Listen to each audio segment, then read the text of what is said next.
En primer lugar, muchísimas gracias, Luis, por este espacio, por ser parte de Evolution of Manufacturing 2025.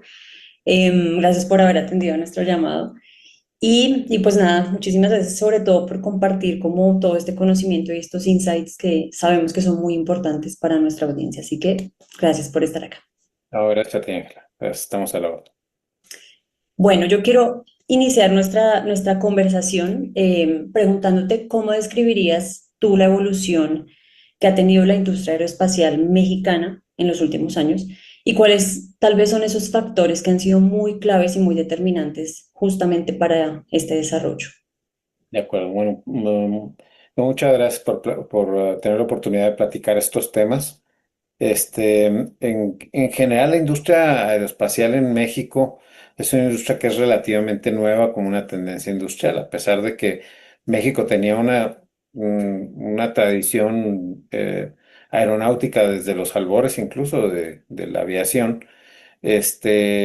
Por diferentes razones se dejó de hacer desde el punto de vista industrial y es más o menos a finales del siglo pasado, o sea, a finales de los 90, principios de los 2000, ¿verdad? Que empieza a tomar fuerza como una tendencia industrial. O sea, que tenemos aproximadamente un poco más de 20 años en esta nueva ola de industria aeroespacial en México, ¿no?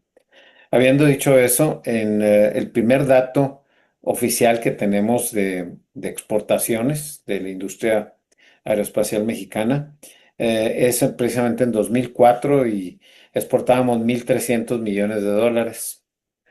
En 2024, solamente 20 años después, estamos hablando de que de 1.300 millones de dólares pasamos a exportar cercano a los 11.000 millones de dólares, casi 10 veces lo que se exportaba 20 años atrás, ¿no? Entonces hemos tenido un desarrollo importante a raíz de que algunas empresas, sobre todo IEMS, voltearon a ver a México como una posibilidad para establecer operaciones, sobre todo de manufactura. Y bueno, se conjuntó ahí el ecosistema, ¿verdad?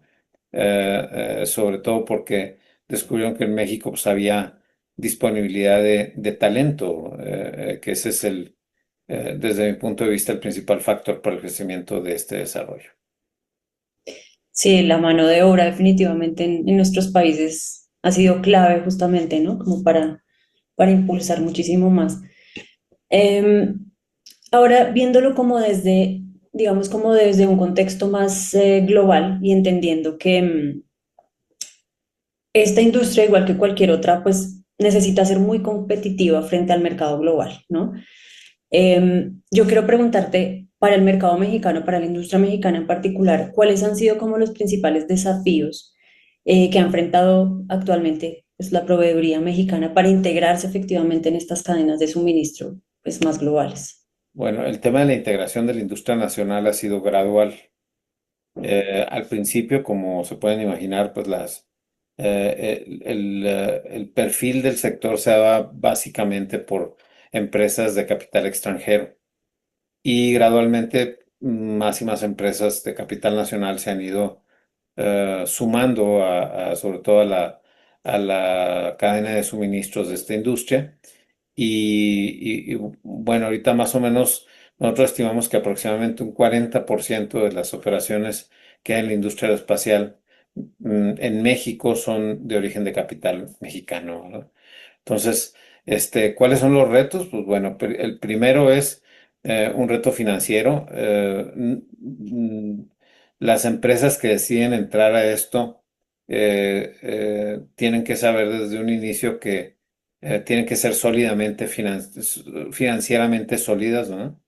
De tal forma que, porque los procesos en nuestra industria son largos, no son procesos en los que haya decisiones extremadamente rápidas. Existen procesos de certificación que son muy exhaustivos y bueno, las empresas tienen que estar preparadas financieramente para ello, ¿verdad?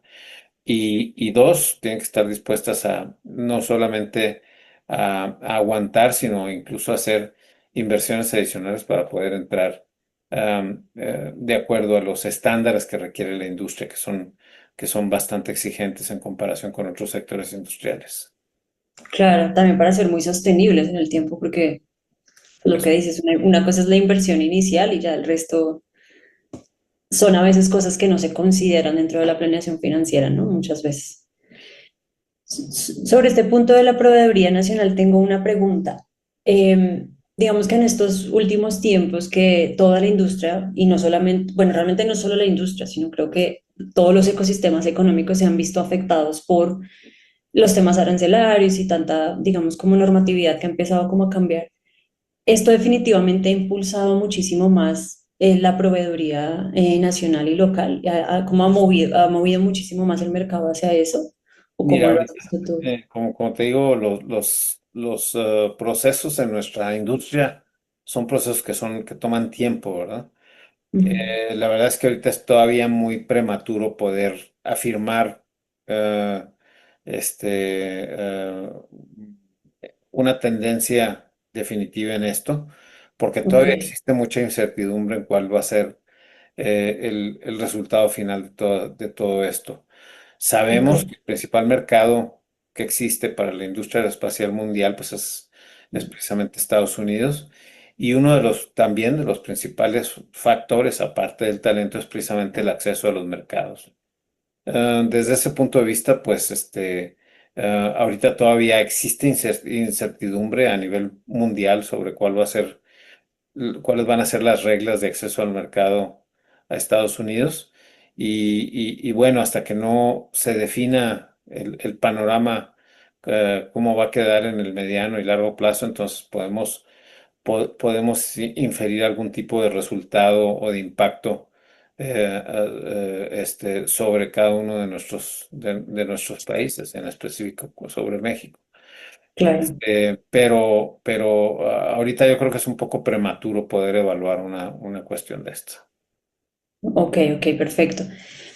Volviendo igual al tema de la proveeduría, quisiera hablar sobre las políticas internas y gubernamentales digamos, que impulsan o que de alguna forma se podría decir limitan en algún punto como la proveeduría local. ¿Cómo lo ves? ¿Cómo lo has visto? ¿Cuáles son tal vez como eh, esos movimientos que han hecho que se impulse muchísimo más o que de pronto se frene un poquito más ese tema de la proveeduría?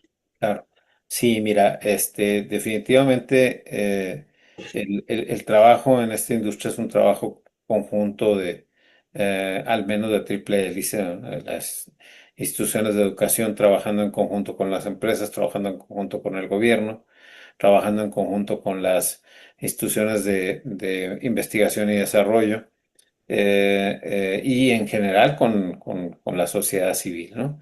Entonces, ahí, ¿cuál es el rol del gobierno? Pues tiene que ser un rol subsidiario, aunque no es definitivo, sí es importante el tema de la participación del gobierno en algunos proyectos más que en otros. Por ejemplo, en los proyectos de espacio es mucho más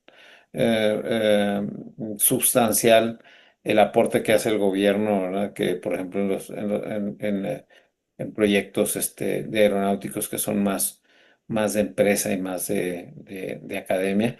Entonces, Ujú. sí, definitivamente el gobierno tiene una participación en la definición de políticas públicas para el desarrollo de esta industria, que es una industria que muchos países quisieran ver desarrollar esta industria en sus países, ¿no? Claro, además que tiene unas implicaciones muy importantes también en el PIB, en el desarrollo en general. Sí, definitivamente es una parte realmente de la industria y un clúster que sí le aporta muchísimo al desarrollo en general. Quiero hacerte una pregunta, ya como para ir cerrando un poco la conversación, sobre las áreas, justamente hablando de desarrollo y hablando del impacto como tal que tiene este clúster, ¿cuáles son como las áreas específicas dentro de la cadena pues de valor que presentan mayor potencial, Sí, sobre claro. todo para los fabricantes metalmecánicos? Sí, no, sobre todo para los fabricantes metalmecánicos, sin duda tienen un potencial importante en nuestros países, empezando desde las cosas más básicas, ¿verdad? Que son fundición, forja, que es luego después el tema de maquinados de precisión. Recientemente hay una tendencia también en la industria de incorporar manufactura aditiva también en estos temas, ¿verdad? Pero como te digo, estas tendencias son tendencias que toman más tiempo que en otros sectores industriales, ¿no? Claro. Porque precisamente el nivel de exigencia es mucho, muy alto y tiene que estar totalmente probado y comprobado que funciona, ¿verdad? En tierra antes de instalarlo en algo que va a volar y que no tiene programa de asistencia en el camino, vamos a decir. Listo. Ya para terminar digamos, como en esta conversación, quisiera preguntarte más como tu percepción de cómo ves proyectado el clúster en términos de Ah, crecimiento, sí. ¿cómo lo ves? Las perspectivas, pues son muy alentadoras. De hecho, han sido alentadoras. Ya se ha venido el desarrollo que hemos tenido en los últimos 20 años, excepto en los años de la pandemia, pues prácticamente hemos tenido crecimientos de doble dígito. Y la intención, es que esa tendencia permanezca siempre y cuando las variables exógenas al sector, ¿verdad? Como son precisamente el tema de los aranceles o los temas como nos ocurrió con la pandemia, ¿verdad? No afecten negativamente al crecimiento del sector, pero en general, el sector a nivel mundial está creciendo. Hay necesidad de más aeronaves, sobre todo en el tema de aviación comercial. Entonces, pues eso lo que está generando es que haya más demanda y más posibilidad de crecimiento en el sector aeroespacial a nivel mundial. Y obviamente, si estás preparado y tienes los factores necesarios como son una preparación y un desarrollo de talento desde tus áreas desde tus edades más tempranas hasta tus niveles máximos de especialización. Eso es lo que le toca. Y obviamente al gobierno pues, le toca dar políticas de promoción y de fomento tanto para el acceso a los mercados más importantes como para apoyar precisamente esta preparación tanto de industrias como de talentos. Es un tema también como de reskilling, de upskilling, como de generar este nuevo tipo de habilidades, ¿no? Sí, es Para- correcto, porque son habilidades muy, muy especializadas y tienen una especialización más alta. Ahora, el problema no es nada más generar nuevas habilidades y nuevos conocimientos y desarrollar talento que manejen esas habilidades y conocimientos, sino que también, pues esto viene también en contraparte de que también normalmente a mayor especialización y mayor responsabilidad en el talento, pues también mayor remuneración. Bueno, Luis, pues me gustó mucho conversar contigo. Muchísimas gracias primero por responder a nuestro llamado y hacer parte de este evento, pero también por responder nuestras preguntas y compartir todo este conocimiento con nuestra audiencia. Así que pues muchísimas gracias por participar y pues por estar este día con nosotros. No, al contrario, un placer, Ángela, y bueno, nos reiteramos a las órdenes.